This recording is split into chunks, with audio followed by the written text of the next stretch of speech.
क्या आपने कभी सोचा है कि एक अट्रैक्टिव फेस की डेफिनेशन क्या होती है? क्यों कुछ चेहरे हमें नेचुरली ज्यादा पसंद आते हैं और कुछ थोड़े अजीब लगते हैं? तो चलिए इस सुंदर फेस और अगली फेस के कॉन्सेप्ट को समझते हैं साइंस के नजरिए से। तो देखो, हम इंसानों को ना इन जनरल कुछ स्पेसिफिक फीचर वाले फेसेस बार बार देखना पसंद होते हैं। इनफैक्ट न्यूबॉर्न बेबीज मतलब छोटे बच्चे भी अट्रैक्टिव फेस की तरफ लंबे समय तक देखना पसंद करते हैं और अगली चेहरों की तरफ कम। अब इन छोटे बच्चों को तो अगली और अट्रैक्टिवनेस की जो सोशल स्टैंडर्ड्स हैं वो तो सिखाए नहीं गए, फिर भी ऐसा क्यों होता है? तो देखो, बात कुछ ऐसी है कि लाखों सालों के एवोल्यूशन की वजह से हमारे दिमाग की वायरिंग ही कुछ इस तरह से डेवलप हुई है कि हमें दो फंडामेंटल फीचर्स यूनिवर्सली अट्रैक्टिव लगते हैं। मतलब हर किसी इंसान को ये फीचर्स अट्रैक्टिव लगते ही हैं। तो उन दो फीचर्स में पहला है फेशियल प्रोपोर्शन और दूसरा है फेशियल सिमेट्री। चलो एक एग्जांपल से समझते हैं। क्या आपने कभी ये सोचा है कि हमें शेर इतना खतरनाक होने के बावजूद भी इतना सुंदर क्यों लगता है और एक चिहुआहुआ कुत्ता इतना छोटा सा होने के बावजूद भी इतना अजीब सा क्यों दिखता है? तो देखो, साइंस के हिसाब से हम इंसानों को वो चेहरे ज्यादा पसंद आते हैं जिनके फेशियल फीचर्स और प्रोपोर्शंस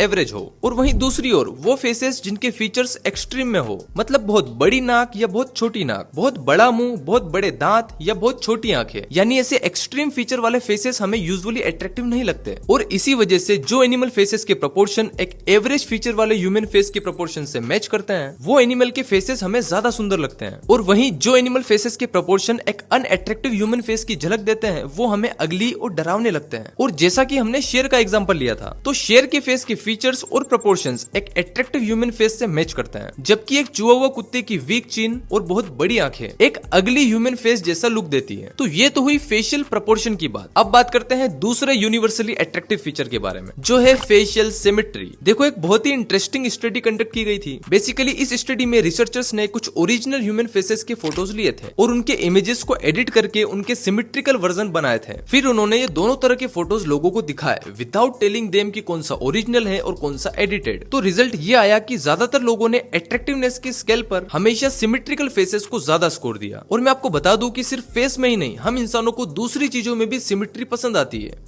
अब देखो यार, किसी का भी फेस 100% सिमेट्रिकल नहीं होता है, लेकिन ये भी सच है कि जिसका जितना ज्यादा होगा वो उतना ज्यादा अट्रैक्टिव लगेगा। और हाँ, ये जो हम फेशियल प्रोपोर्शंस और सिमेट्री को नोटिस करते हैं, ये सब कुछ हमारे माइंड में सबकॉन्शियस लेवल पे होता है। मतलब हम लोग जानबूझ के किसी को जज नहीं करते हैं। और ये जो जानवर वाला एग्जांपल मैंने दिया, ये सिर्फ समझाने के लिए है। ऐसा नहीं हो कि आप लोग हर एक के चेहरे को जानवर से कंपेयर करने लग जाओ। तो यहाँ तक आप इतना तो समझ गए हो कि साइंस के हिसाब से अट्रैक्टिव फेस वो है जिसके फेशियल फीचर सभी ह्यूमन फेसेस का एवरेज हो एंड फेस और बॉडी जितना हो सके सिमेट्रिकल हो। वेल, अब सवाल आता है कि क्या हम अपने फेशियल फीचर्स और सिमेट्री में कोई चेंजेस कर सकते हैं? तो देखो, आज की इस दौर में फेशियल फीचर्स में चेंजेस करना कोई बहुत बड़ी बात नहीं है। बट अगर हम लोग वो एक्सपेंसिव सर्जरीज की बात छोड़ दें, फिर भी हम घर बैठे कुछ powerful techniques, facial exercises, grooming techniques and अपनी हैबिट्स और लाइफस्टाइल को फिक्स करके आप अपने फेस को काफी हद तक सुंदर बना सकते हो। देखो, अगर आप ओवरवेट हो तो सबसे पहले आपको अपने वेट लॉस पर काम करना होगा, क्योंकि चाहे आपका फेशियल स्ट्रक्चर नेचुरली कितना ही अच्छा क्यों ना हो, अगर वो फेट लेयर से कवर है तो फीचर्स प्रॉपर्ली विजिबल नहीं होंगे, बिकॉज ये फेट आपकी जो लाइन और चीक बोन्स को हाइड कर देता है, जिससे फेस राउंड और लेस डिफाइंड लगता है। बॉडी फेट परसेंट ज्यादा होने की वजह से नेक और चिन के बीच में ज्यादा फेट स्टोर होता है, जिससे डबल चिन जैसी फेशियल प्रॉब्लम्स होती हैं। साइंस के हिसाब से एक अट्रैक्टिव और डिफाइंड फेस के लिए मेन का बॉडी फेट 10 से 15% और वुमेन्स का 18 से 25% के बीच होना चाहिए। अपना बॉडी फेट परसेंटेज पता करने के लिए आप किसी भी ऑनलाइन बॉडी फेट कैलकुलेटर का यूज कर सकते हो। तो अगर आपका बॉडी फेट परसेंट इस रेंज से ज्यादा है, तो फेस फेट रिड्यूस करने के लिए सबसे पहले आपको एक सस्टेनेबल कैलोरी डेफिसिट क्रिएट करना होगा। यहाँ मैं थोड़ा डिटेल में समझा देता हूँ। देखो, कैलोरी डेफिसिट का मतलब है कि आप अपनी बॉडी की डेली एनर्जी रिक्वायरमेंट से थोड़ा कम खाते हो। अब आपकी बॉडी की डेली रिक्वायरमेंट कैलोरीज कितनी है, वो आप ऑनलाइन कैलोरी कैलकुलेटर में अपनी डिटेल्स डालकर इजीली पता कर सकते हो। अब मान लो आपकी बॉडी हर दिन अपने फंक्शन के लिए 2000 कैलोरीज यूज करती है, इसे हम मेंटेनेंस कैलोरी कहते हैं। अब अगर आप हर दिन 2000 कैलोरीज कंज्यूम करते रहोगे तो आपका वेट सेम रहेगा, लेकिन अगर आप सिर्फ 1700 से 1800 कैलोरीज खाओगे तो आपकी बॉडी एनर्जी की कमी को पूरा करने के लिए स्टोर्ड फैट का यूज करेगी और इसी प्रोसेस से वेट लॉस होता है। देखो, बॉडी फैट परसेंट कम करने के लिए आपको अपनी डाइट में प्रोटीन पर फोकस करना होगा, ताकि फैट लॉस के साथ मसल लॉस ना हो। इसी के साथ स्ट्रेंथ ट्रेनिंग और high intensity cardio body fat burn करने के लिए सबसे इफेक्टिव मेथड है। एंड प्रॉपर हाइड्रेशन और 7 से 8 घंटे की क्वालिटी स्लीप कोर्टिसोल लेवल को कंट्रोल करती है। और हाँ, एक बात याद रखना कि सिर्फ फेस के फेट को कम करना पॉसिबल नहीं है। जब आपका ओवरऑल बॉडी फेट परसेंट कम होता है तो आपके फेशियल फीचर्स नेचुरली शार्प और ज्यादा डिफाइंड लगते हैं। देखो फेशियल एस्थेटिक्स सिर्फ आपके फेशियल फीचर्स या ग्रूमिंग तक ही लिमिटेड नहीं है, आपका बॉडी पोस्चर और ब्रीदिंग हैबिट का भी इस पर बहुत बड़ा इंपैक्ट होता है। रॉन्ग बॉडी पोस्चर ना सिर्फ आपका ओवरऑल बॉडी अलाइनमेंट बिगाड़ता है, बल्कि ये आपकी फेस की अपीयरेंस को भी नेगेटिवली इफेक्ट करता है। जब आपका पोस्चर सही नहीं होता तो आपका फेस डाउनवर्ड टिल्ट करता है, जिससे डबल चिन ज्यादा प्रोमिनेंट लगती है और जो लाइन भी प्रॉपरली विजिबल नहीं होती। इसके अलावा इनकरेक्ट पोस्चर से ब्लड सर्कुलेशन और ऑक्सीजन फ्लो फेस की मसल्स और स्किन तक सही से नहीं पहुंच पाता, जिसकी वजह से डलनेस और सेगिंग जैसी प्रॉब्लम्स होती हैं। एंड इसी तरह से ब्रीदिंग हैबिट भी फेशियल एस्थेटिक्स पर डायरेक्टली असर डालती है। माउथ ब्रीदिंग जो अक्सर इनकरेक्ट हैबिट्स या नेजल ब्लॉकेज की वजह से होती है, तो ये मुंह से सांस लेने की आदत आपके फेस की शेप को धीरे धीरे बहुत ही गंदे तरीके से चेंज कर सकती है, और ये लॉन्ग फेस सिंड्रोम का भी एक कॉमन कॉज है। बेसिकली लॉन्ग फेस सिंड्रोम एक कंडीशन है जिसमें आपका लोअर फेस नॉर्मल से ज्यादा लंबा हो जाता है और जो लाइन वीक हो जाती है। इसलिए हमेशा नाक से सांस ले, क्योंकि नोज ब्रीदिंग ना सिर्फ बेटर ऑक्सीजन फ्लो प्रमोट करती है, बल्कि आपके फेस के नेचुरल प्रोपोर्शन और सिमेट्री को मेंटेन करने में भी मदद करती है। अपने बॉडी पोस्चर और ब्रीदिंग हैबिट को फिक्स करने के लिए आप ये सिंपल स्टेप्स फॉलो कर सकते हो।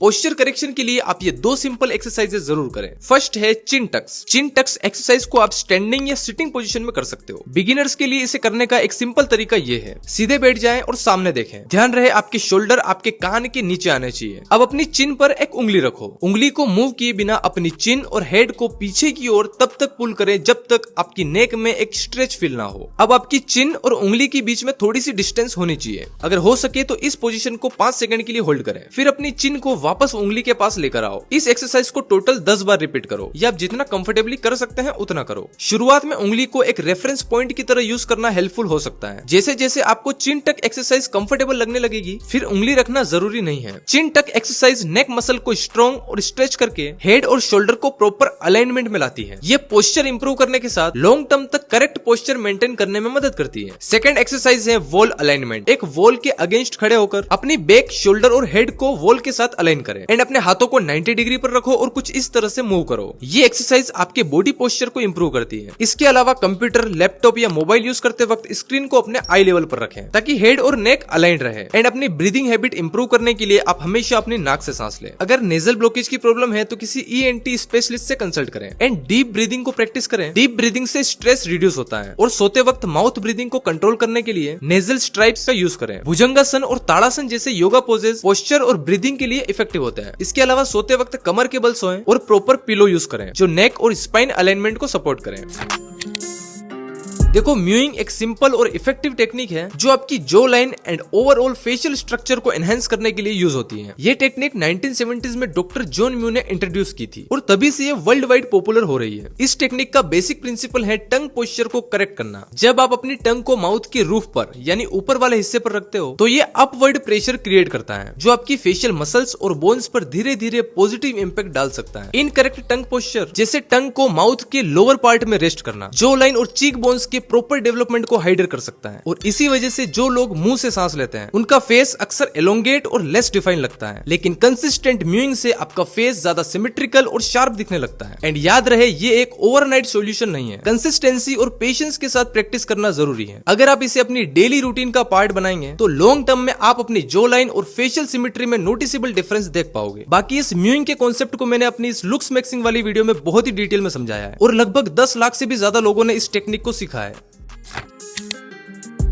देखो फेशियल हेयर्स भी काफी इंपॉर्टेंट रोल प्ले करते हैं आपके फेशियल एस्थेटिक्स को एनहांस करने के लिए। वेल ग्रूम्ड बियर्ड ना सिर्फ मैस्कुलिनिटी को हाईलाइट करती हैं, बल्कि एक वीक जो लाइन को मास्क करके शार्प और डिफाइंड जो लाइन का एक इल्यूजन क्रिएट कर सकती है। तो अगर आपकी भी जो लाइन वीक है तो आप एक फुल बियर्ड रखकर अपने फेस को 10x बेटर बना सकते हो। इसी तरह sharp and well maintained eyebrows आपके फेस को अट्रैक्टिव दिखाने में बहुत बड़ा रोल प्ले करते हैं। एग्जाम्पल के लिए रॉबर्ट पैटिंसन को ही देख लो। अगर इनकी आईब्रोज थिन और वीक होती तो शायद ये इतने ज्यादा अट्रैक्टिव नहीं लगते। तो अपनी आईब्रोज को भी अच्छे से मेंटेन करना जरूरी है। और अगर आपकी आईब्रोज थिन है तो आप रात को सोते टाइम अपने आईब्रोज पर थोड़ा सा कोकोनट ऑयल लगाकर सोया करो। इसी के साथ एक सूटेबल हेयर स्टाइल भी आपके फेशियल स्ट्रक्चर को एनहांस करने का एक पावरफुल टूल है जो आपके फेस के प्रोपोर्शन को बैलेंस करता है। तो अपने फेस शेप के अकॉर्डिंग एक अच्छा सा हेयर स्टाइल चूज करो। तो बियर्ड, आईब्रोज और हेयर स्टाइल के सही कॉम्बिनेशन से आप अपने फेस को ज्यादा बैलेंस्ड और अट्रैक्टिव बना सकते हो।